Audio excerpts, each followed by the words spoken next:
Welcome to the Soft Life with Saddie Baddies. Saddie Baddies is the antidote to mental health stigma, and this podcast is hosted by yours truly, Priscilla O. Adjaman. We are a virtual sanctuary centering Black and multiracial people, and we prioritize the mental and emotional nourishment that is the foundation of collective healing in our communities. Thank you for being here. Hello, and welcome back to the Soft Life podcast, y'all. It is your host, Priscilla Opoku Adjaman. Welcome back. Happy Mental Health Awareness Month. Happy May. Happy spring. All the things. I'm so happy to be back. As you know, we have taken a bit of a break, and as needed, I realized that I actually had never taken an actual break from recording or uploading podcast episodes. So it feels really good to come back feeling creatively inspired, rejuvenated. And I also want to just share so much support and love to fellow content creators and fellow creatives in general, entrepreneurs, anyone that's juggling, especially a 9 to 5 with a business or a brand that they're building. It takes a tremendous amount of grace to try to do both and to do both. So, sending you so much love. I have been sensing a lot of creative burnout from the not only the wellness community but just folks in general are exhausted. We're 5 months into the year and it feels like it's just floating by so quickly, but I want to just remind you that you are here for a reason. Your purpose matters, your vision matters, and I myself have realized so much taking this 1 month break from uploading and being super, super active on socials. In case you missed it, and if you are not part of the Saddie Baddies community on Instagram, on TikTok, on Twitter, and all of the other places that we exist, our newsletter, our Geneva home, you might have missed a couple of really awesome announcements that we've had. And one being that we were a guest feature on the Being Black podcast, which is hosted by Camille Smith, who is a multifaceted creator herself. She is actually a chemical engineer, but she's a content creator as well and a podcast host. And we love her. She is such a beam of light. And we had so much fun talking to her and with her about the Soft Life podcast. So I will definitely link that episode so you can check that out. And we also had a couple of brand partnerships. So our first brand partnership that we shared was with Daily Gem, also known as Gem, and they are actually a nutrition and wellness company. So they provide daily nutrition supplements that you can take in one bite. And we do have affiliate code for you if you do want to try Gem for yourself. You will get 50% off your first order. I've been taking them for a couple of months now, and I've noticed a significant difference in my mood, my energy levels, my cognition. I feel sharper. I feel like my wellness is more supported just knowing that I'm supplementing any gaps in my nutrition. So I will definitely link that for you to check it out. And we love Gem. Honestly, it's really great to just have something so simple and add it to your daily routine. Another partnership that we had recently was with Zando Projects and an affiliation with Get Lifted Books, which is actually John Legend's publishing company. If you didn't know, John Legend, the Grammy winning John Legend, has his own publishing company called Get Lifted. And in partnership with Get Lifted, Zando Projects has created amazing marketing and publishing campaign for the author Liv Little. She is an amazing author. She has her debut novel called Rosewater, which is about a queer Caribbean woman who is navigating socioeconomic challenges as well as dealing with family and generational trauma, and also dealing with her platonic and romantic lives and intertwining all of it. And what I love so much about this book in particular is how it really shows us what our anchors are in life. And I just cannot wait for you to get your hands on this book. I will link it below, so you can check out our conversation that we had with one of our former guests on the show, Dr. Chanel Ramsubik, who is an adult and child psychiatrist based in Oakland, California. Chanel is also a good friend of mine. So it was so fun to talk to her and catch up and talk about the book. So definitely check it out.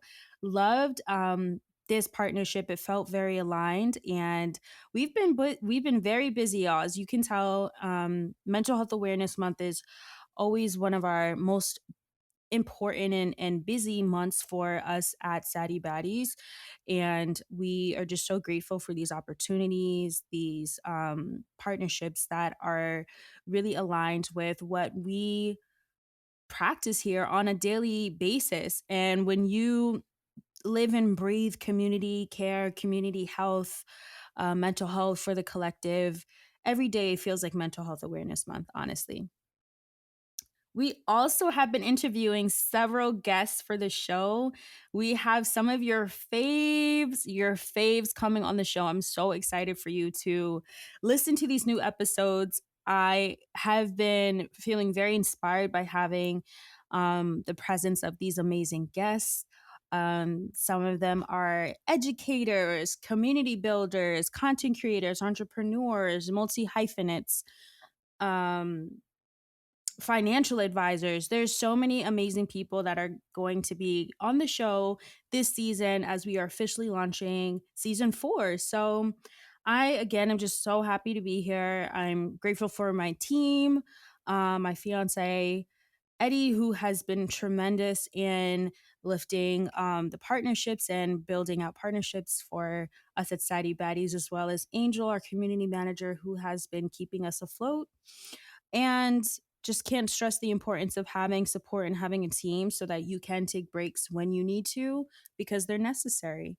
So let's get into this week's episode. So, this week's episode is all about getting unstuck and also the difference between taking inspired action and goal setting. So, I think for a lot of us right now, we're in a time and we're in a season of wanting momentum, of wanting things to move and shake and have this acceleration with our goal setting, the intentions that we planned earlier in the year. Quick pause. I'm going to take a quick sip of tea in my Saddie Baddies mug. So, let's talk about feeling stuck and what that means. How does feeling stuck prevent us from living and stepping into our fullest selves and in our best lives as well? So, what is feeling stuck? I think we've all been there before, but I want to kind of break down what feeling stuck is, some of the emotions that come up when feeling stuck, and how we can move past it. So, feeling stuck is essentially when you're feeling uninspired, when you're feeling unmotivated, and possibly when you're feeling directionless as well. So sometimes we also can attribute feeling stuck to analysis paralysis, which is actually a term that means when you are met with too many options and you're unsure of what outcome to expect. So, analysis paralysis is a state of overthinking and overanalyzing a situation to the point where you're not making any action at all and no decision is actually taken. So you're in this limbo, you're stuck in this, oh, but what if this happens? And you're trying to kind of predict the outcomes and you end up not doing anything at all. This can happen when a person is faced with too many options and with too much information or too many decisions that are placed in front of them, and it makes it very difficult to make a decision in these scenarios. Analysis paralysis is also something that can cause stress, it can cause anxiety, and it can even cause a feeling of feeling stuck and feeling stagnant.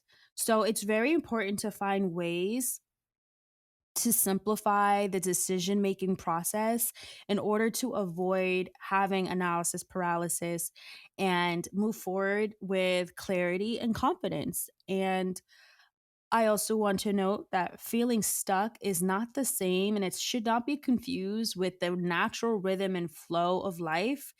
If you're in the winter of your season, that's fine. That does not necessarily mean you're stuck. It just means that you are planting the seeds so that you can grow and you can flourish and blossom. So, whether that means creating new habits for yourself, whether that means examining your relationships, whether that is you reevaluating the way that you take care of yourself and the way you show up in spaces, in your relationships, at work, wherever it may be, that's okay. That doesn't necessarily mean you're stuck. That just means you're in that season of your life.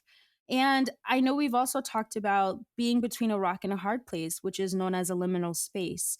As you know, in episode 23, which the baddies loved because we really talk about what a liminal space is and how a liminal space can actually be this precipice for change and how it can transform us in ways that we never imagined. I shared some of the times in my life where I was in a liminal space and how I was able to move past it and through it.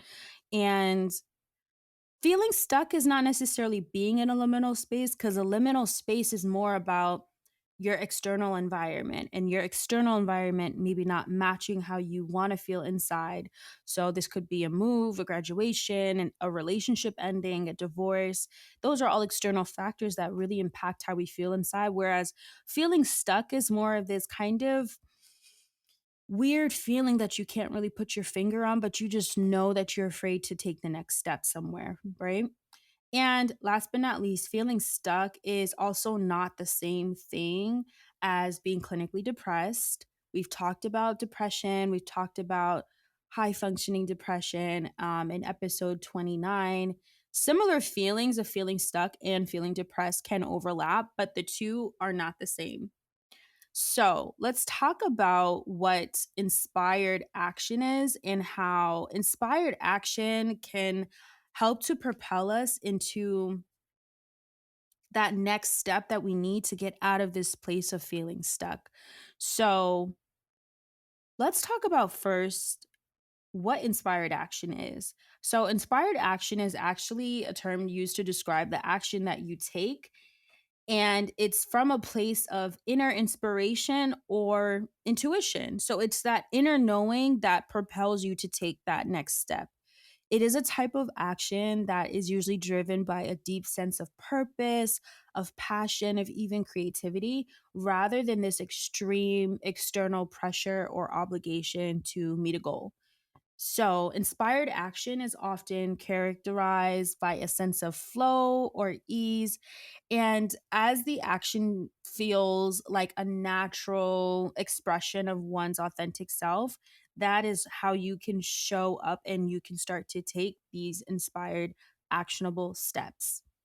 It's different than feeling reactive or having a forced reaction on something or about something. It's also is different than goal setting because having an inspired action or taking inspired action does not always require you to feel like you have to take this sense of duty, the sense of responsibility or obligation. So instead of you feeling like, oh, I have to do this because if I don't, I'll be punished for it, or there's these circumstances that are looming over my head, and that's why I'm forcing myself to do this. That's not what inspired action is. It's really waiting on the signal, it's waiting on the feeling, the sign of intuition for you to take the next step that you need so that you can be unstuck and feel unstuck. So by taking inspired actions, you can tap into your full potential and you can create meaningful differences and changes in your habits in your lives, and that can also affect your external environment as well. So, very similar to how a lot of people have been shifting from goal setting in the beginning of the year or whenever they do set their, beginning of the year or their annual goals or vision boards, similar to how setting an intention can propel you into this action or shift in your beliefs. Inspired action can be the jolt that you need to take your first big baby step. So, one of the ways that I've used inspired action is by starting Saddie Baddies. I've talked about this before, but inspired action is, again, it's that action that's taken because you are filled with purpose, because you feel a passion for it, or it's a sparking your creativity, or it's just this intuition, this inner knowing that you should follow through with this step. Inspired action for me when I started Saddie Baddies, it came at a time where I really did not have any resources whatsoever. And I really mean I had no resources. I was living very much paycheck to paycheck, barely making it by. I mean, I'm talking after I had paid my rent, that was slim to none what I had left. Like, I did not have a lot of disposable income to take care of myself or to, save up for a vacation or go to brunch every weekend. Or not that those things determine where you are in life, but I'm just saying that this was an inspired action that I took when I had no idea of what the outcome would be later on. The inspired action I took was starting Saddie Baddies came at a time where I needed something outside of my 9 to 5 to help me to feel inspired again, to feel out of this place of this limbo that I was in for months. And I was at a dead end job. I was feeling really lost and quite miserable, and I felt very much stuck. So this inspired action came to me because I actually had a dream that I would be starting something. I didn't know what it was at the time, but I did have a dream almost a year and a half before starting Saddie Baddies. And I wrote it down in my journal. I wrote about it, but it was this calling that I had that I was going to be starting something that was really important and that was really needed. And then once I actually did start Saddie Baddies, I realized this is what I was meant to do my whole life. This is the calling that I was waiting for. And some people, spiritually, they might call this a download. Some people might call this their aha moment, but it is inspired action, whatever, however way you call it. And I also think of it as waiting for the sign, waiting for the signal. That's how I have come to learn what inspired action is. That's what it's meant to me. And by taking that first step of, okay, I'm going to do this, even though I'm scared, I'm going to feel the fear and I'm going to do it anyway. That is the first step in taking inspired action. And when you do follow through, ultimately you realize that you are aligned with your path the whole time. So there is a slight difference between inspired action and goal setting. So, inspired action relies very heavily on your intuition and the feeling. So, it could be a gut feeling, it could be this visceral knowing that you have, meaning that your body reacts. Maybe it's the way that you feel tingly inside. Maybe it's your heart racing a little bit, or you start to have this spark, you have this jolt or this light in you that kind of switches off. I know for me, that's what it felt like. It felt like a light that turned on finally. And maybe it's none of that at all. Maybe it's just this quiet, very comforting, peaceful feeling, but it's really based on your feeling towards the action that you want to take. So, this is a little bit different than goal setting because goal setting is a little bit more objective. Goal setting is kind of having a problem and wanting to find a way to solve it, or having something that you aspire, an achievement that you want, and creating a plan and a strategy. Goal setting is a little bit more objective because you can kind of take yourself out of the equation and you focus more on the discipline and building the strategy, the discipline strategy that's going to get you there, versus inspired action is just having that gut feeling that you know that you are supposed to take this next step. Inspired action and goal setting are related concepts, but they do differ in their approach to achieving your desired outcomes. So, inspired action is all about taking action that's motivated by this inner inspiration or intuition, which may or may not be tied to a specific goal. I know when I started Saddie Baddies, I had an intention, but I didn't say to myself, I want this amount of followers by 6 months. I want these amount of brand partnerships in a year. I want this amount of downloads in 2 years or whatever it was. I didn't necessarily tie those things to a goal or specific goal. It's more characterized by this sense of passion, creativity, and flow, and often it can lead to unexpected or rewarding outcomes, which is the beautiful part of it. It's kind of the spontaneity of saying yes. And that's what inspired action is all about. It's also often rooted in the present moment, and it can be this spontaneous response to a particular situation or idea. Also, if you're somebody that has a lot of ideas, or you have in your notes app, you got like 57 business ideas, this might mean that you are someone that does have a response to inspired action, but you might have just not taken the actual action part. So you're taking the inspiration component, but you're taking out the action.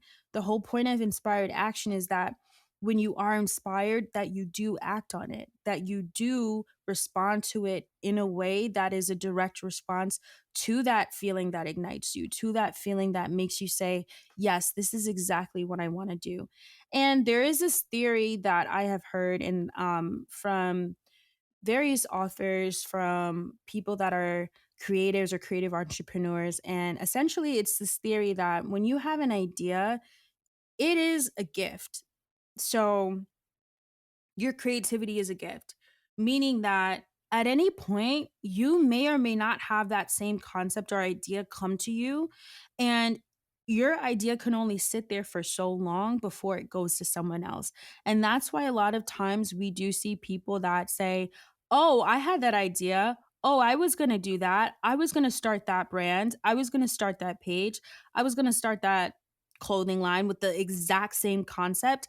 I was going to start velour hoodies with zippers and graphic design in the back and rhinestones. I was going to do that, but you didn't. And that's the whole thing, is taking inspired action requires you to move your feet, requires you to say yes, even if you don't have all the answers ready.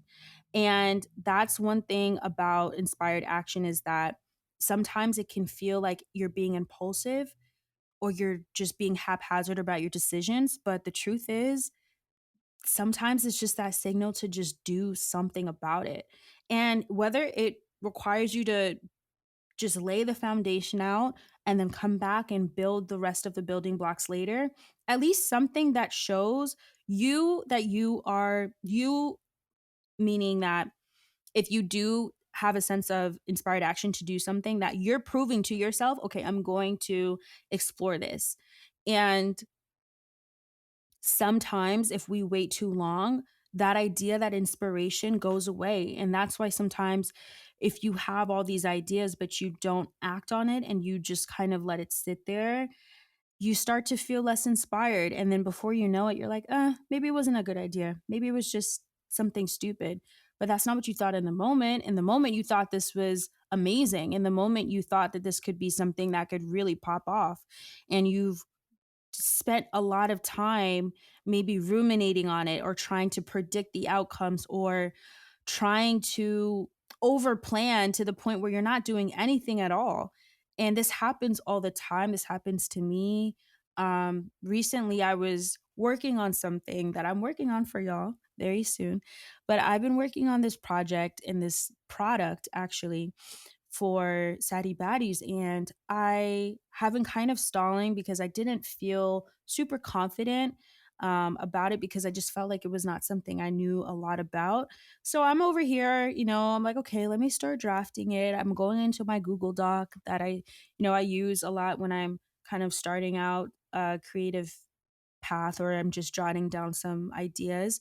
And I didn't even realize that 2 months ago, I had already fleshed out the same outline that I was going to sit down for an hour and write out, I already wrote it out. So that means that I already had that inspired action happen. All I need to do is start working on it. That's it. Sometimes over planning can be a form of procrastination. Sometimes when we want to know all of the details of our plan, that can be a form of procrastination. And what you don't want to happen is for you to wait and wait and wait and push off your ideas to the point where you don't even want to work on them anymore, or they just become something that was just in your imagination and not something that's actually realized. So it's important to, it's essential actually, that when you do have that spark of inspired action, that you actually act on it. So inspired action is also more about taking in action in the moment based on inner guidance. So, as mentioned, goal setting is more about creating this plan for achieving your objectives in the future. However, although both of these concepts can complement each other, inspired action can help inform and guide your goal setting. So, working with them hand in hand versus saying, okay, I'm going to take inspired action only and I'm not going to have a strategy. No, no, no. That's not what we're doing. Inspired action is just that allows you to get your feet off the ground. That's it. It's not to abandon your strategy. It's not to abandon actually fleshing things out. It's not to abandon your business plan. We need those things because that not only legitimizes our ideas, but it also creates us a path of being lucrative. It creates us a pathway to having structure and having processes and policies. And especially if you're in the service industry, say you are a nail tech or you are someone that wants to do makeup. If you don't have a process, if you don't plan to ever have a booking page, or God forbid, you're one of these people that's like DM to book, girl, I need you to I need you to at minimum get a link in your bio so people can make appointments. You know what I'm saying? Like you don't need to do a lot.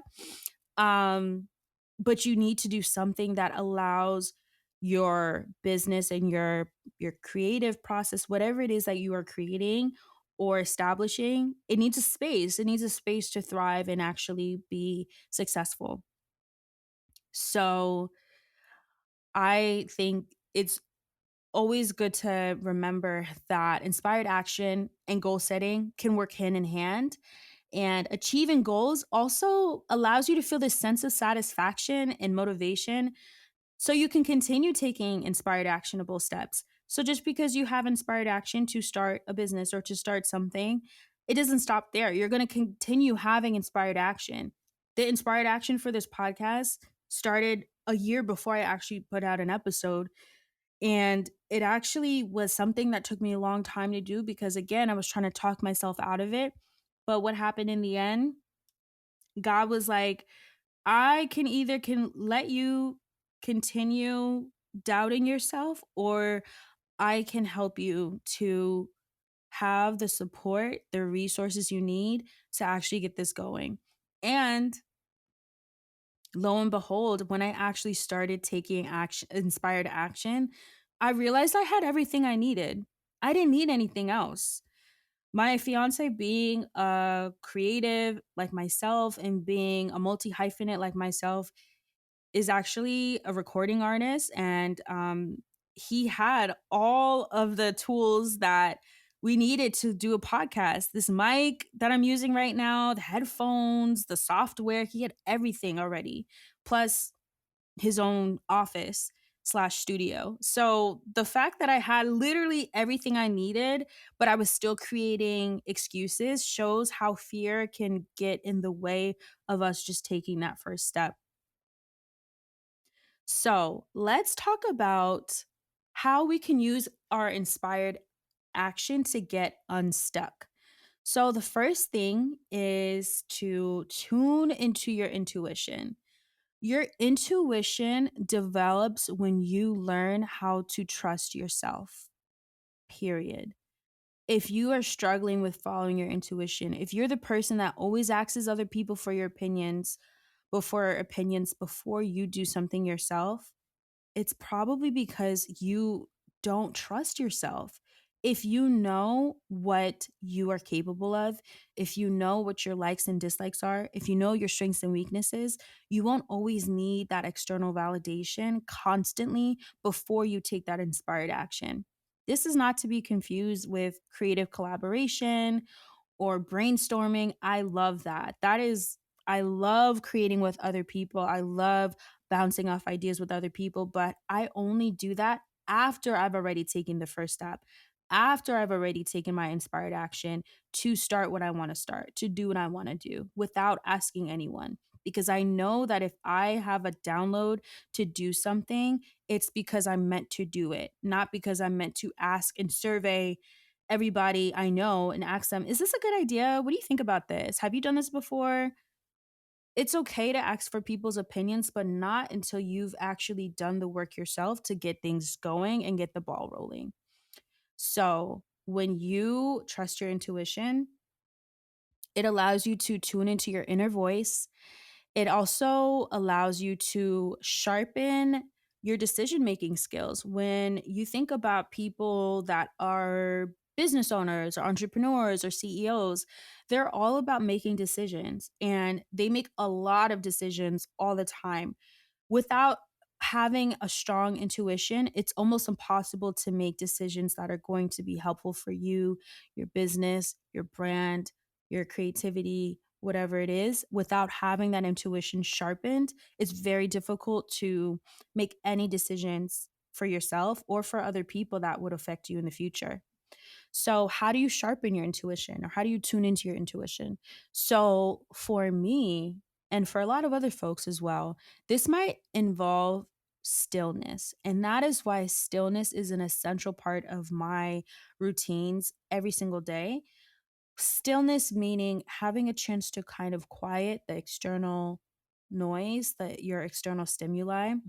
I love to have my stillness moment in the morning, first thing in the morning, if I can, the earlier the better. This usually involves meditation for me.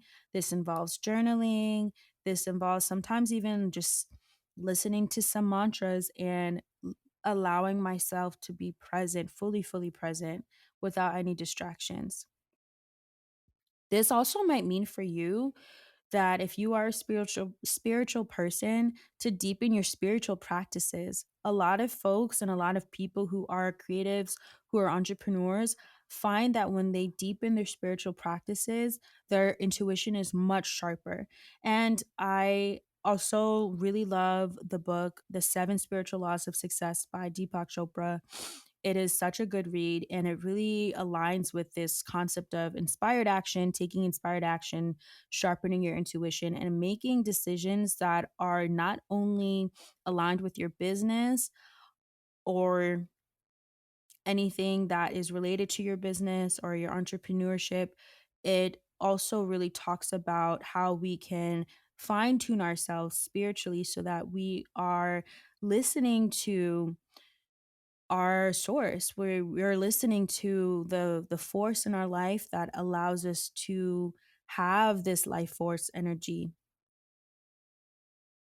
So, sharpening your intuition and listening to what your inner self is telling you and paying attention to those feelings, any feelings of inspiration, of excitement. If there's something that you're working on and it's not exciting you, it doesn't necessarily mean you need to abandon it. But maybe there's another way to look at it. For example, if I'm sitting down and I'm trying to write out a podcast episode and the juices are just not flowing. Everything's kind of like, I don't know about this, and I'm doubting myself. I'll take a step back. I allow myself to breathe. I ask myself and I ask God, what is it that you want me to share? What is it that you want me to say? Because I look at myself as a vessel. I look at myself as a way for God to use me so that I can share things that I might not be able to express on my own. And I also find that when I focus on fine tuning myself and my spiritual practices, it really helps me to feel more aligned with what I want to share as well. Because if it doesn't feel right, if it's not intuitively what I want to share, or if I'm just doing it just to do it, I always kind of feel this ick afterwards. And sometimes you got to do things for business sake, okay? Like just like you got to do your taxes, and I don't think anybody loves to do their taxes, but you got to do it. There are some things, admin work, bookkeeping, staffing, those types of things. Those are things that are not necessarily fun parts of having a brand or having a business, but they are things that we are responsible for doing. However, what I'm more saying is the base, your why of what you are creating. And once you find that why, that's really what's going to anchor you so that you can continue developing a strategy that is lucrative, a strategy that is efficient and that can be copy and pasted, especially if you do plan to hire staff or you plan to hire people on your team to help you. You need to have a strategy that is simple so that people can apply it, rinse and repeat, so that it's consistent and that you have consistent results. So if you have a business that's based, say, in New York or London or Paris, you want your team members that live in Copenhagen to copy and paste it. You want your team members that live in LA to be able to copy and paste it and have the same process despite wherever they are in the world or in life. So that's step one, is tuning into your intuition. Step two is taking small steps. So sometimes when we get overwhelmed with what to do or how to do something, it's because we're taking a huge chunk of something that should really be a tiny, tiny bite. So sometimes feeling stuck can be overwhelming and it can be really hard to know, where do I start? When you take very small, manageable steps towards a goal, it can really help you to not feel overwhelmed and to stop procrastinating with taking that first step. So, one thing that I do and one thing that I've learned how to do is to break down processes. So, for example, we're starting a new season of the podcast, right? Officially today, season 4. I'm going to probably have anywhere between 10 to 14 or 15 episodes in the season, possibly, right? But I'm not going to write out every single episode today. I'm not going to do every single promo flyer today. Everything is going to be broken down into little baby steps. I'm not going to reach out to every guest that we're going to have on the show today. It has to be something that is broken down. Otherwise, you're going to be overwhelmed. You're going to be intimidated, and then you won't do anything. When you project plan and you learn how to strategize, it allows you to simplify all of the things that you need to do. And some of the most successful businesses have gotten this down to a formula. And that's why they're able to replicate their process all over the world, whether it's a clothing company, a restaurant, a service, a wellness platform, whatever it is. When you are able to actually break down what you're doing in simple, actionable steps. And also, to be honest, working in corporate has helped this with has allowed me to visualize this so much easier as well. I work at a digital tech company, actually digital business consulting. But all of the work that I do and have done in the past as well is broken down in sprints. So these are bi-weekly cycles, meaning every 2 weeks we have a project plan. And in that project plan, everybody has a role. And within that role, you have your individual tasks and everything is aligned.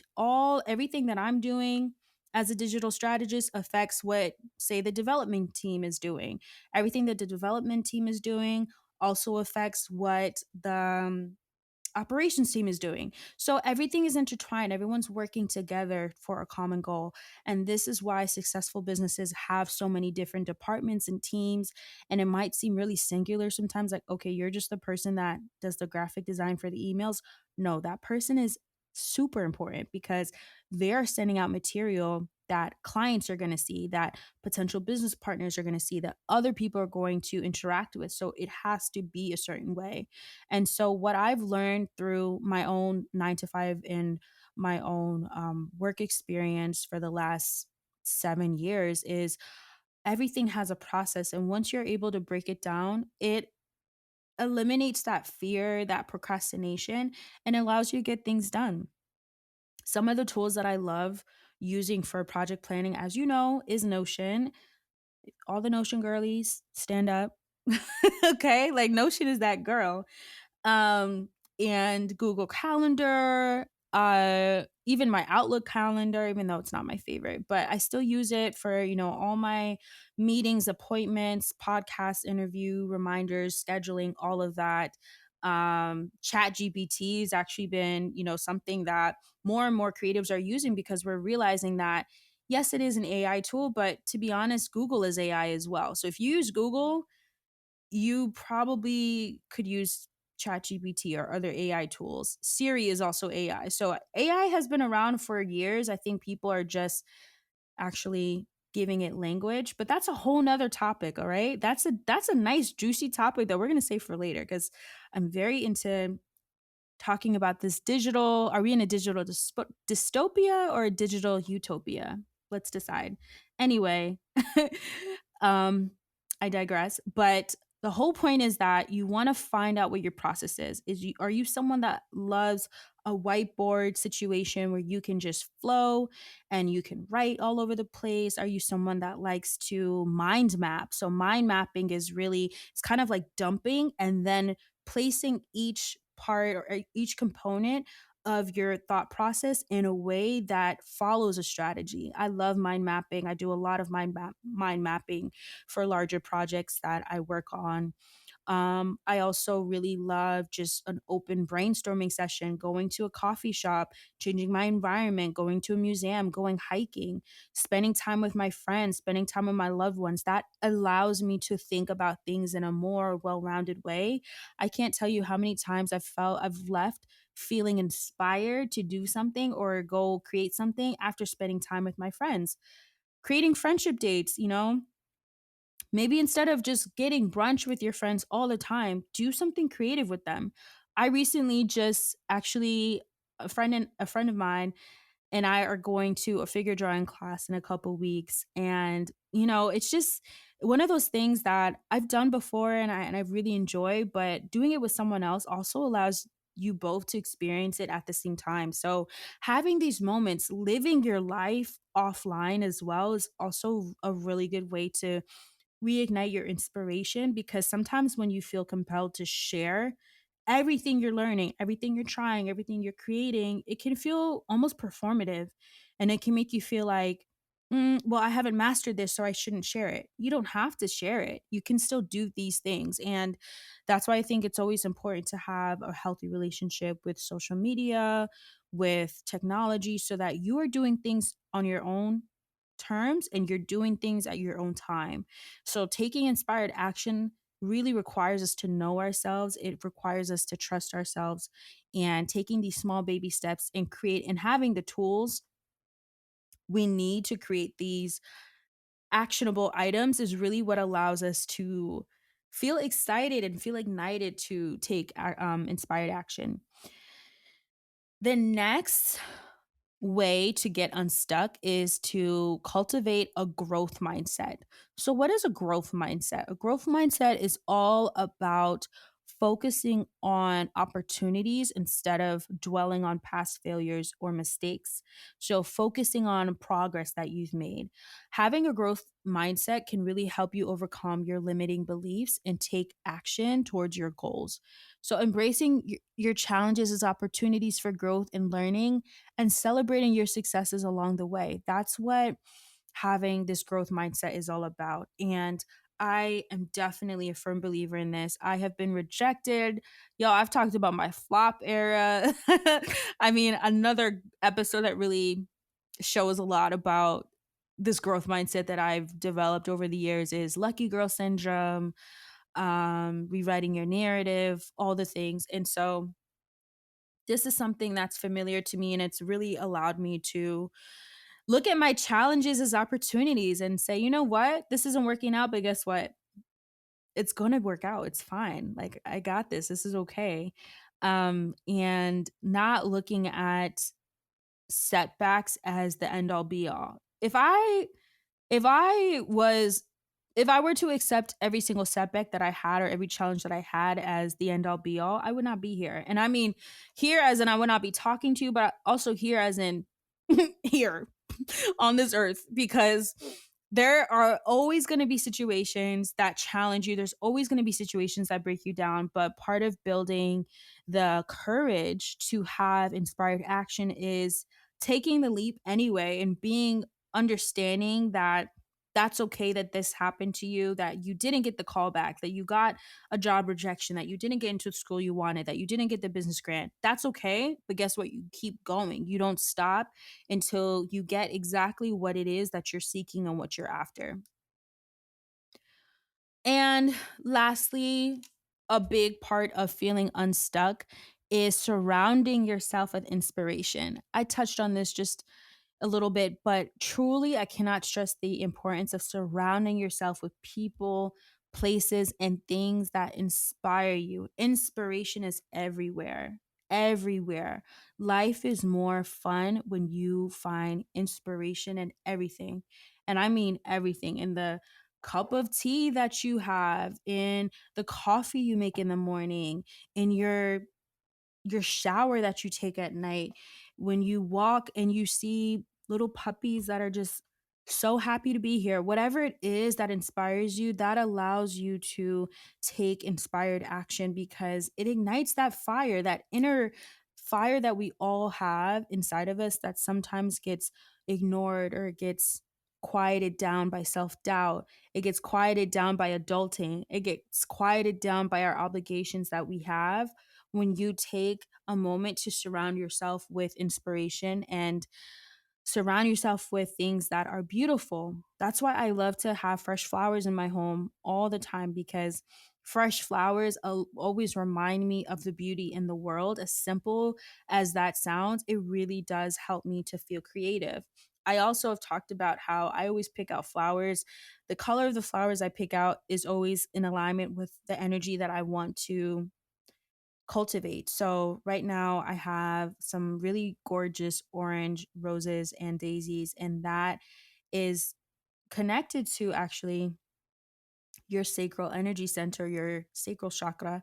And that is all about your sensuality, your creativity, and having that inspiration around you. So I always am very intentional about what color flowers I pick out, what color I'm wearing that day. I tend to be a neutral girl. I'm earth tone baddie. That's my vibe most of the time. But every now and then when I do pop out with some color, it's because I'm trying to invoke an energy. I'm trying to invoke an essence. And that is me creating inspiration in my world. So this also includes, traveling, surrounding yourself with people who inspire you, places, going to your favorite cafe, going to your favorite museum, wherever it is, and also seeking out mentors, role models, or friends who are supportive of your goals and aspirations is essential. You do not want to be around haters, okay? You do not want to be around haters when you're trying to take inspired action, because a hater is going to be the first person to tell you, why would you do that? Or that's dumb, or everybody's doing that.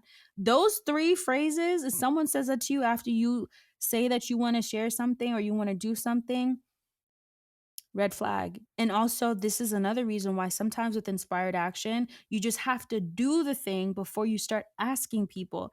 Because if you've already started doing what exactly it is that you want to do and what you're inspired to do, it's a lot harder for people to convince you not to do it when you've already done the work. When you've already laid the seeds in the foundation, it's a lot harder for people to convince you to not do it. Like, the ship has already sailed, babe. We're doing this. Like, there's no going back.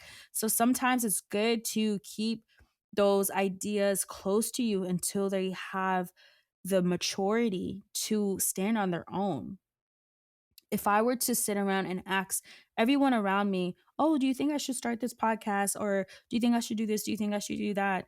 Oh, there's a lot of podcasts. There's a lot of people with podcasts. There's a lot of wellness podcasts. Okay, but there's not the Soft Life podcast. There is not a podcast that is from me, by Saddie Baddies, for Saddie Baddies. That does not exist. So I need to create that. So that's why it's so important to create something for yourself, for a higher purpose as well. If you are spiritually inclined, that can be a gift. It can be an offering to God, to your energy source, and it reminds you that what you're creating is has a meaning. So I always encourage people to, visit new places, try out new experiences, try out new hobbies, things that you might think, oh, this is pointless. I'm not going to make money from that. That's actually perfect. We need more hobbies that do not pay us. We need more hobbies that just allow us to be and explore our creativity, to connect into our inner child. And not everything needs to be monetized. Not every hobby that you have needs to be monetized. And some of the best ways to take inspired action is to connect with our inner child anyway. And when you were 5 years old, did you ask your parents or whoever was your caregiver for money every time you colored in a coloring book? No. Did you ask your parents or whoever for money every time you went to go play sports or climbed a tree or did whatever you did as a kid? No, because it was for pure enjoyment. It was for pleasure, it was for fun, it was for curiosity, and keeping some of those same elements in our lives even as adults is how we can continue taking inspired action every single day. So, let's do a quick recap. So we know what feeling stuck is, right?